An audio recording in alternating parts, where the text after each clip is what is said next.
The replication study, I chose to evaluate step count.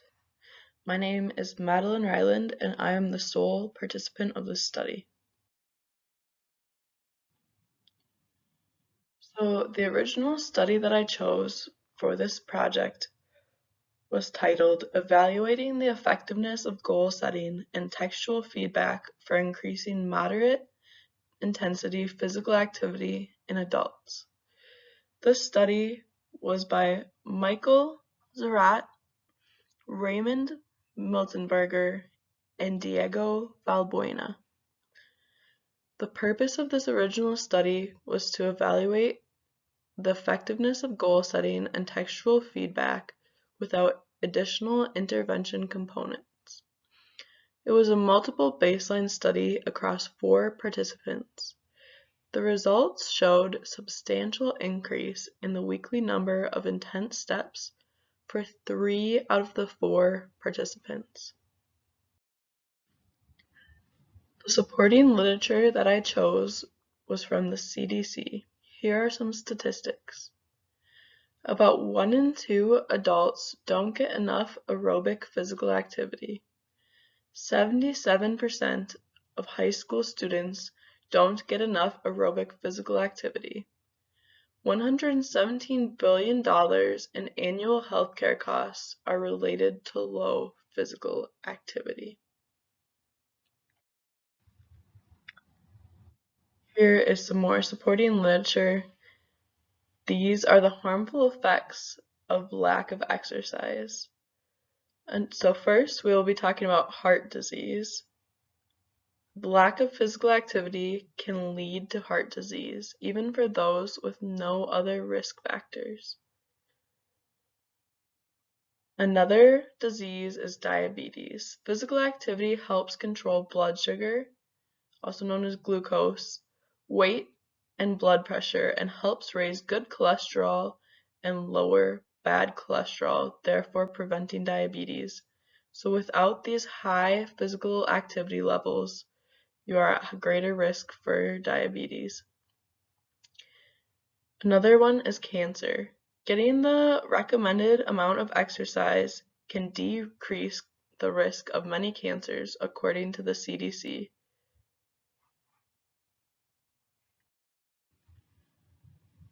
So the purpose for my study, not getting enough exercise can come with serious health implications. Lack of exercise has been listed as a leading factor for death worldwide.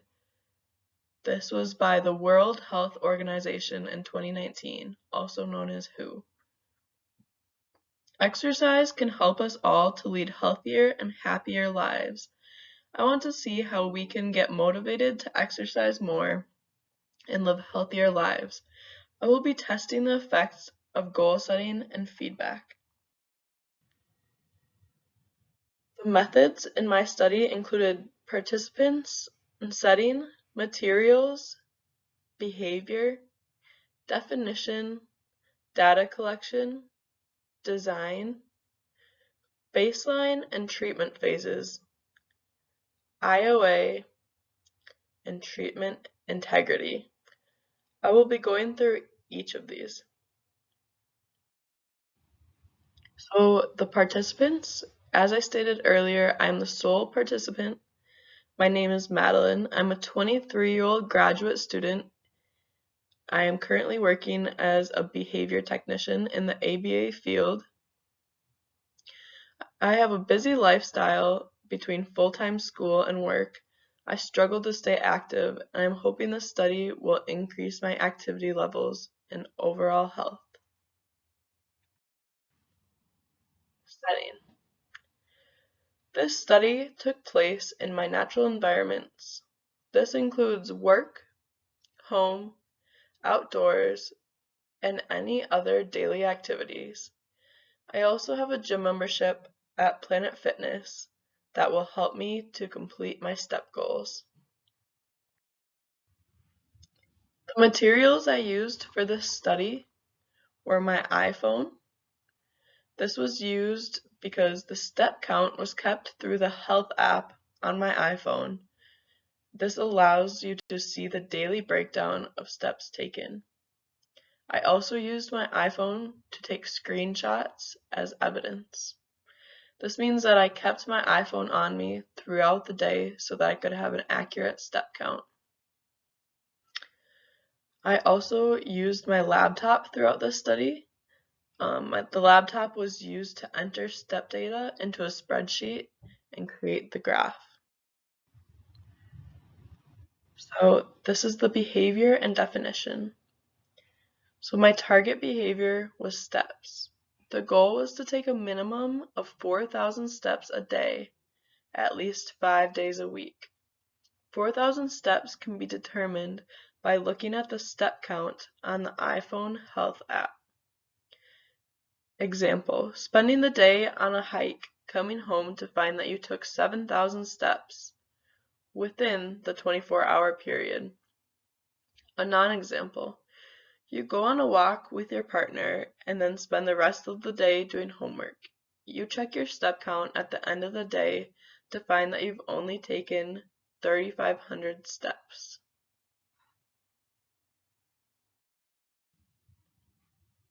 Data collection. I took data every Thursday, Friday, and Saturday of every week. The data was collected by looking at the total number of steps taken each day in the Health app. Next to this, you can see some of my data listed here in a chart. It includes the session number, the dates, the data, and which phase.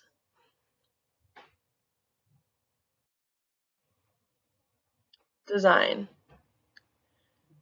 I used the ABA reversal design, which is the presentation and removal of intervention. My first phase was baseline phase. This lasted 11 days. Then I moved on to the intervention phase, which consisted of goal setting and feedback. This phase lasted 10 days. And lastly, I went back for a second baseline phase, which lasted 9 days. This is my graph of my overall data up to this point for steps per day.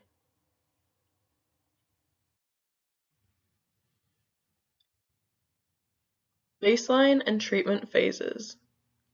Baseline phase. For the baseline phase, I went about day-to-day life and had no change to my normal activity. This often included going to work, as I worked Monday through Friday each week. This also includes time spent doing homework and hanging out with my friends. Treatment phase. For the treatment phase, I set a goal of taking at least 4,000 steps at least 5 days per week. I shared my progress with a partner for encouragement and feedback. The second baseline phase, I stopped the goal setting and progress sharing and went back to my normal activity. This was to see how effective the treatment phase would be. IOA. Videos were recorded and steps were counted by an outside source. As you can see on the right, this is just an example of one of the videos I filmed while I was taking a walk in the park. I used total IOA by taking the smaller count divided by the larger count times 100. Both observers reported the same count. The total IOA was 100%. Treatment integrity. I measured treatment integrity during the intervention phase by creating a checklist to ensure the correct steps were met. Treatment integrity was 100%. Below, you can see an example of my checklist I used each day.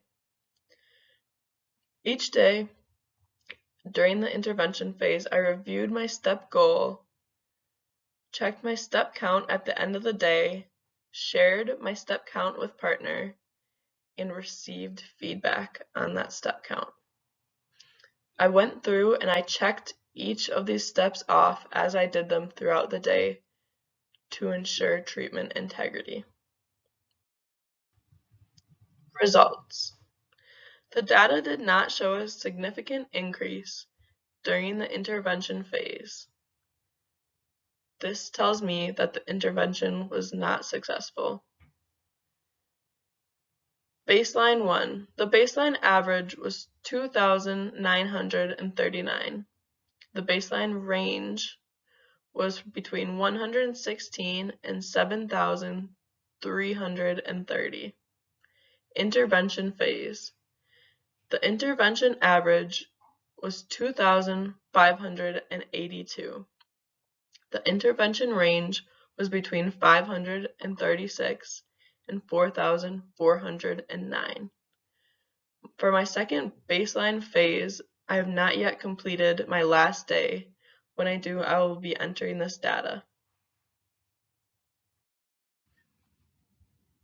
Conclusion. In this study, I tested to see if goal setting and feedback could increase daily step count. The results showed that the intervention was unsuccessful and did not have any effect on the amount of steps taken daily. Limitations. I have a very busy life between work and school, so this often leaves little time for exercise. Also, there was a change to the project. At first, when I started this project, I had 5 group members. Eventually, all of them left besides me. This meant that I had to change a lot of the aspects of this group project and kind of redo it, still leaving the same data that I collected, but just changing some aspects of it. That also means that there were no other participants for comparison. This means that it's hard to tell if it is an accurate representation of the study, and more data collection would be needed to be done with other participants to know if the results were true. Days of the week chosen to monitor are often less active due to not working on these days, so I chose to collect my step count on Thursdays, Fridays, and Saturdays. And working Monday through Friday, I often get quite a few steps in, and on weeknights, I'm often busy getting ready for the next workday, stay active. But on Friday and Saturdays, I often am less active due to that being my time off, and I'm often working on homework during these days, so I'm not taking many steps. Here are my sources.